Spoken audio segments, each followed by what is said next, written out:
So essentially in this study, we're going to look into the Baphomet symbol and how the Bible, being the history of the future, has predicted this symbol long before Eliphas Levi manifested in the artwork that we see today. And as well as we want to look into some other relationships and how the symbolism of the Baphomet factors into what we're seeing as movements and agendas as we move forward into the conclusion of the biblical narrative. So let's start by looking at a couple of terms, starting with transhumanism. Other words with the root trans, I've listed below, and I would encourage you to do a study on those to get a kind of a broader range of understanding as to what's included in the overall transhumanism agenda, as well as what is represented in the symbolism of the Baphomet. And here we're going to look at the term pantheism, and there's also some reference to the root word pan and other terms that are built from that root to give us a broader understanding of the symbolism within the Baphomet and how there is a relationship between the lowercase g god Pan and the Baphomet, as well as these terms that we're looking at, and then relate it to the different types of flesh that are listed in the Bible in the passages we're going to be looking at here in a bit. So transhumanism is essentially an international and intellectual movement that aims to transform the human condition by developing and creating widely available sophisticated technologies to greatly enhance human intellectual, physical, and psychological capacities. It can be also called like self-actualized evolution of the human condition through technological means, or man-made evolution, if you will. In essence, it's like the biblical reference to the mixing of the miry clay or the flesh with iron, or possibly as we see manifested today with our technologies. Pantheism is the belief that all of reality is identical with divinity, or that everything composes an all-encompassing immanent God. Pantheists, thus, they don't really believe in a distinct personal or anthropomorphic God. Pantheism is derived from the Greek pan, meaning all or everything, which I like to use the term everythingism as the religion as it relates to pantheism, and then theos meaning God or divine. So when we see like science, for instance, worships this creature or beast, we call it transhumanism. And it can be seen in things like CERN and trying to punch into the spiritual or quantum realm or universe. It's really nothing more than scientific witchcraft, if you will. If science is like the digital or a variant of witchcraft, as say we might call quantum spirituality, then the analog version is the occult, dark arts, Wiccan, or New Age, things like this, and has even found its way into the churches and denominations worldwide, believe it or not. Besides representing the temple or home of the gods, the goat represents the active male sexual or fertility aspect of nature. As Capricorn, he rules the returning sun from the darkness of winter solstice. In the sign of the goat Capricorn, the sun begins to resume its ascent towards the spring equinox. As well, the goat horn is a hollow phallic symbol, represented even today as the cup of plenty or cornucopia. So the goat gods, Pan and Dionysus in Greek mythology, represent the forest or groves, and also unbridled nature, lust in the case of Pan, and drinking and fertility in the case of Dionysus. Pan is represented as being half human, half goat, with horns, and would later be used in medieval times to represent the devil. But we can also see the commonalities in form and function with the Baphomet, which is also called the goat of Mendes, or Baphomet is a goat-headed deity being formed of both male and female principles, with a caduceus of Mercury for its phallus, one arm pointed up and one down, with the Latin salve et coagula written on them. This is not the Christian devil, but a symbol of the ancient alchemists, representing the fact that nature and nature's God is a combination and balance of male and female forces, light and darkness, moisture and dryness.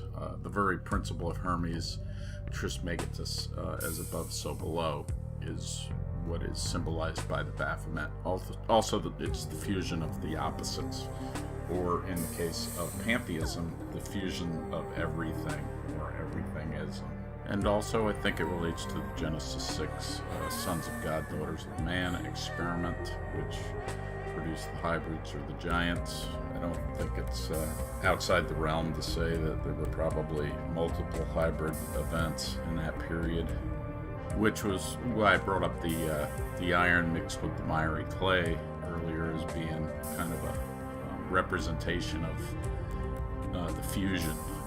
Like it says in Daniel 2:4-3, as whereas thou sawest iron mixed with miry clay, they shall mingle themselves with the seed of men, but they shall not cleave one to another, even as iron is not mixed with clay. Which is obviously a genetic connection. Genesis, genetics.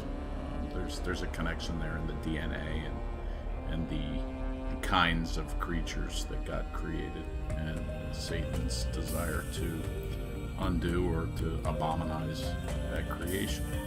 And in addition, I think it's pretty clear through the transhumanism movement the desire to combine the technological with the flesh, or the miry clay, the iron, if you will.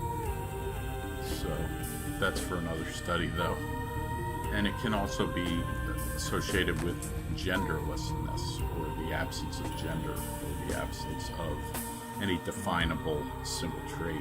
It's the combination of all of it, really. And I think what we'll see is pretty clearly is that it was God's intention to have these separations, and that there was a reason for that. But it also gives us testament to the divine nature of the Bible, and how these things can be seen and predicted long before they become a part of our occult kind of lexicon system here.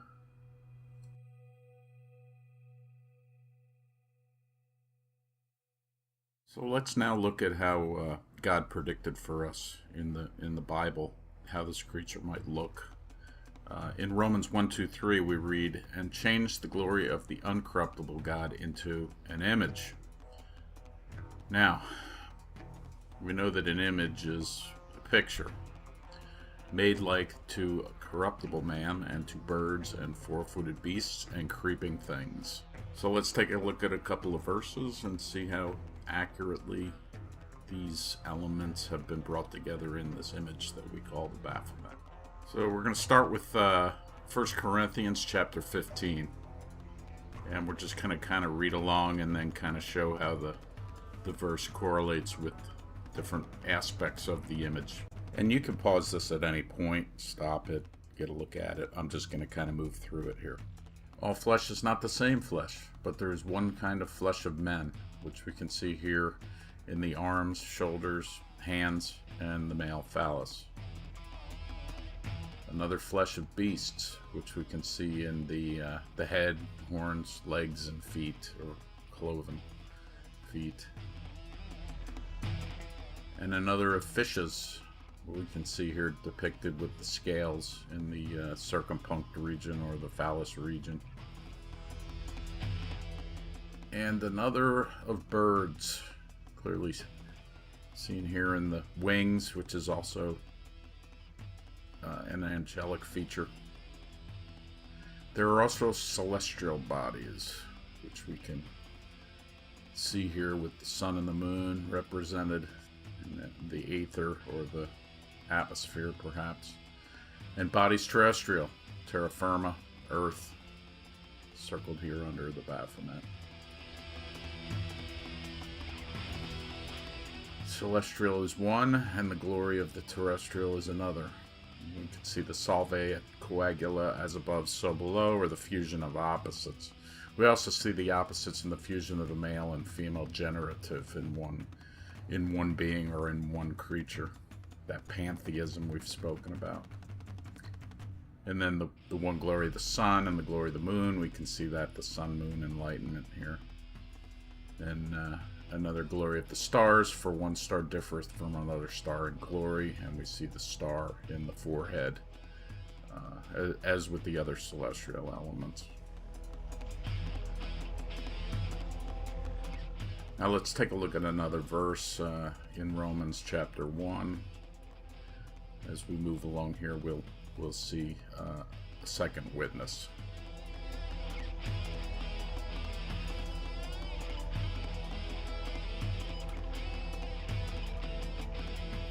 Professing themselves to be wise, they became fools. We see the torch of enlightenment. And we're just going to kind of reread 23 here, and change the glory of the uncorruptible God into an image made like the corruptible men, which is this image of Baphomet here. Into the birds, we see again the wings, and four-footed beasts and creeping things. The four-footed beast, again, we see are the hooves of the four-footed and four-legged animals, and then the creeping things is represented around the phallus with the two serpents. Serpents creep along on the ground, or slither, as the case may be. And the last two verses just kind of carry out the mechanism that builds around this whole image. So I hope that was a blessing for you, and for me it's just another indication of how awesome God's book is. So God bless.